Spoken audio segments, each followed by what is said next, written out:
بلغ العلا بکمالہ کشف الدجی بجمالہ حسنت جمیع خصالہ صلو علیہ وآلہ۔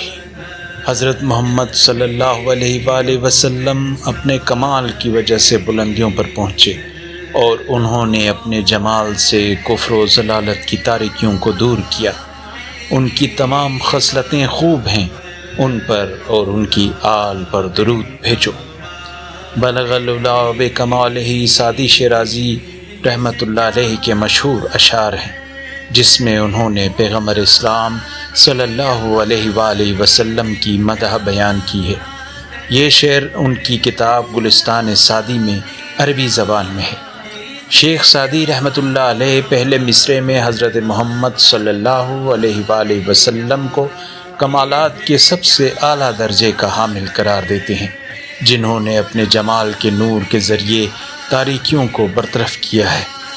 دوسرے مصرعے میں پیغمبر اکرم صلی اللہ علیہ وآلہ وسلم کی تمام خصوصیات کو پسندیدہ شمار کرتے ہوئے آپ صلی اللہ علیہ وآلہ وسلم اور آپ کی آل پاک پر درود بھیجتے ہیں۔ کہتے ہیں جب حضرت سعدی رحمۃ اللہ علیہ نے یہ ربائی لکھی تو 3 مصرعے لکھ لیے: بلغ العلا بکمالہ کشف الدجی بجمالہ حسنت جمیع خصالہ، لیکن چوتھا مصرعہ موزوں نہیں ہو رہا تھا۔ اسی پریشانی میں شیخ سعدی رحمۃ اللہ علیہ سو گئے تو خواب میں نبی کریم صلی اللہ علیہ وآلہ وسلم کی زیارت کی اور دیکھا کہ سرکار صلی اللہ علیہ وآلہ وسلم فرما رہے ہیں، سعدی کہتے کیوں نہیں صلو علیہ وآلہ۔ تب سے یہ ربائی زبان زد عام ہے اور آج بھی اس کی مقبولیت میں فرق نہیں آیا، چونکہ حضور پاک صلی اللہ علیہ وآلہ وسلم نے جو اسے مکمل کیا۔ اس ربائی کے بارے میں ایک اور واقعہ بھی نقل ہے کہ حضرت امیر خسرو رحمۃ اللہ علیہ نے ایک بار بہت خوبصورت نعتیہ ربائی لکھی اور حضرت نظام الدین اولیاء رحمۃ اللہ علیہ کی خدمت میں پیش کی۔ حضرت نے ربائی سن کر فرمایا، خسرو ربائی خوب ہے، لیکن سعدی رحمۃ اللہ علیہ کی جو ربائی ہے بلغ العلا بکمالہ اس کا جواب نہیں۔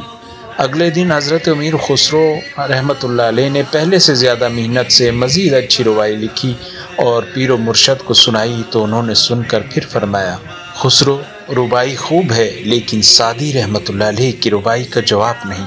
حضرت امیر خسرو رحمۃ اللہ علیہ کئی بار محنت کرتے ہیں، لیکن پیر و مرشد ہر بار یہی فرماتے ہیں کہ خسرو ربائی خوب ہے، لیکن سعدی رحمۃ اللہ علیہ کی ربائی کا جواب نہیں۔ آخر ایک دن حضرت امیر خسرو رحمۃ اللہ علیہ نے عرض کی، سیدی سعدی رحمۃ اللہ علیہ نے بھی نعتیہ ربائی لکھی اور میں بھی کئی دن سے نعت لکھ کر پیش کر رہا ہوں، لیکن آپ ہر بار یہی فرماتے ہیں کہ سعدی رحمۃ اللہ علیہ کی ربائی کا جواب نہیں، ایسا کیوں ہے؟ پیر و مرشد نے فرمایا، اچھا جاننا چاہتے ہو تو آج آدھی رات کے وقت آنا۔ چنانچہ امیر خسرو رحمۃ اللہ علیہ آدھی رات کے وقت حاضر خدمت ہوئے تو مرشد کو وظائف میں مشغول پایا۔ فرمایا، خسرو ادھر آؤ، میرے پاس بیٹھو اور دیکھو۔ مرشد کی توجہ ہوئی اور حضرت امیر خسرو رحمۃ اللہ علیہ نے دیکھا کہ دربار رسالت صلی اللہ علیہ وآلہ وسلم آراستہ ہے، صحابہ کرام اور ہزاروں اولیاء کرام موجود ہیں، شیخ سعدی رحمۃ اللہ علیہ دربار میں موجود ہیں اور پڑھ رہے ہیں، بلغ العلا بکمالہ کشف الدجی بجمالہ حسنت جمیع خصالہ صلو علیہ وآلہ صلو علیہ وآلہ۔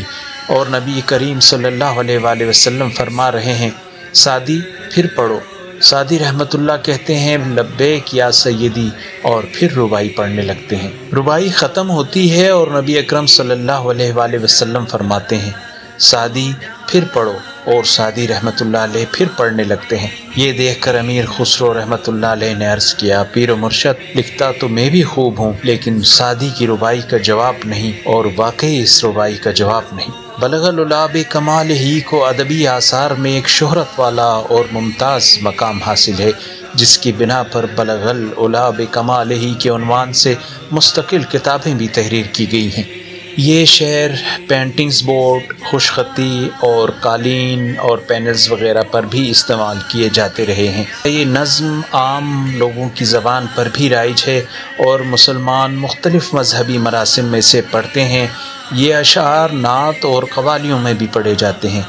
یہ اشعار حضرت سعدی شیرازی رحمۃ اللہ علیہ کا ایک خوبصورت کلام ہے، جس میں رسول خدا صلی اللہ علیہ وآلہ وسلم کے ساتھ ان کے قلبی لگاؤ اور عشق و محبت کا اندازہ ہوتا ہے۔ شعر کے آخر میں شیخ سعدی رحمۃ اللہ علیہ حضرت محمد مصطفیٰ صلی اللہ علیہ وآلہ وسلم اور ان کی اہل بیت اطہار علیہ السلام کا نام بھی لیتے ہیں۔